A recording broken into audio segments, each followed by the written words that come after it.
السلام عليكم ورحمة الله وبركاته. نبتدي الكلام الصلاة على النبي عليه الصلاة والسلام. وشكرا يا كابتن خطيب، والله انك جددت الثقة في كولر. مبسوط يا باشا. والله لولا ان الفيديو ممكن اخد فيه بلوك انا كنت قلت لكم انا حقا اعترض. يا كابتن خطيب، مبروك عليك كولر. الراجل لعب نفس اسطمبة ماتش الذهاب العودة، مفيش فكر جديد. تسايب الاستحواذ وبناء الهجمات عليك. قلنا انت هناك في جنوب افريقيا، قلنا ماشي عشان الناس ما تقولش ان انا بنافق. لا يا باشا، انت عملت ماتش عالمي هناك في جنوب افريقيا، بس انت هنا في استاد القاهرة. لا يجرؤ فريق لا يجرؤ فريق انه يهاجمك كل الهجمات دي كلها وانت تفضل بتدافع وبتلعب على الهجمة المرتدة. لو هنتكلم فنيا، الاهلي بدأ بنفس المشكلة بتاعت نفس التشكيلة بتاعت المرة اللي فاتت، اللي هي 3-4-3 وبتتحول ل 5-2-2 هولدنج، او بمعنى صح بلعب على التحولات الهجوميه. انت ماشي كويس في الشوط الاولاني وهجمه مرتده محترمه من امام عاشور، اللي تغييرته فيها مليون علامه استفهام من السباك كولر. انا حقا اعترض. وخدوا اول حرف بقى انا اطلع البني ادم اللي بينقلني من نص ملعبي لنص ملعبهم ونزل اكرم. ايه يا باشا، انت نازل تدافع؟ هي بانت يا باشا. طب انت عملتها قبل كده في النهائي مع الترجي وربك سترها، عشان كانت الناس ما ينفعش تروح، يعني بفضل ربنا ما كانش ينفع تروح اصلا تتنكد. كان الترجي كان هيخطف ساعتها جون التعادل. والمشكله ان هو كان كاردوزو برضو. مش فاهم والله، والله يا جدعان انا مش عارف اتكلم والله من حرقه الدم. والله انا بحاول امسك نفسي على قد ما اقدر ما اشتمش واشخر للخطيب، هو وكولر والجهاز المعاون. مباراة يعني انت اللي سبتها يا باشا تفلت منك. والله انت اللي سبت الماتش يفلت منك. انت يا باشا اللي خسرت نفسك بنفسك.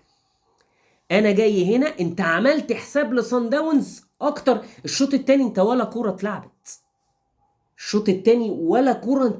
انت بتلعب بتدافع ميدل بلوك من نص ملعبك. ميدل بلوك، انت بتلعب بلوكات فعلا حرفيا. والمفروض ان انت خلاص طاهر تعب، جراديشار اتصاب، وسام نازل تايه. ايه يا عم وسام، في ايه يابا؟ انت خدت عين ولا حاجه نرقيك؟ مش عايز اتكلم على حكم الفار، لان الكره بدايه اللي هي الهدف هي الكره جايه في ايد اللاعب بتاع سان داونز. بس الناس هتقول لك اصل هي مش متعمده. طب خلاص يا سيدي، في كره تانية جت في ايد لاعب سان داونز بعد الهدف، الحكم ما رجعش للفار. عشان بس ما نقولش ايه، انا اول مره بجد يا جماعه الاهلي يخرج بموسم صفري. ما شاء الله والله يا جماعة، ما شاء الله يا كابتن خطيب، ربنا يكرمك والله. يعني نكدت على الناس وانت كنت موعد كولر انه هيقعد اذا صعد النهائي.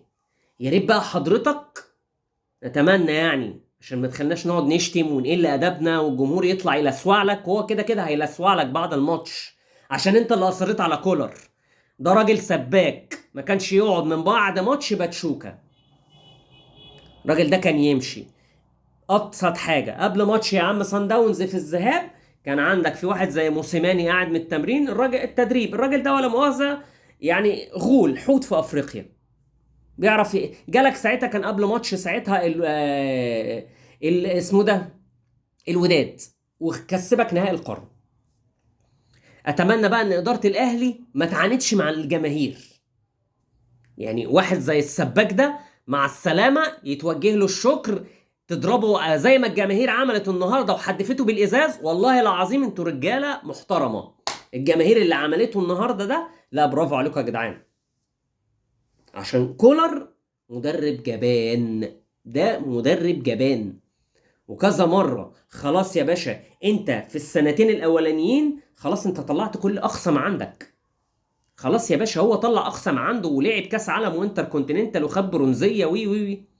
خلاص ده كان من بعد اللي هي المطوشه اللي انت ملاقي ان هو خلاص شطب.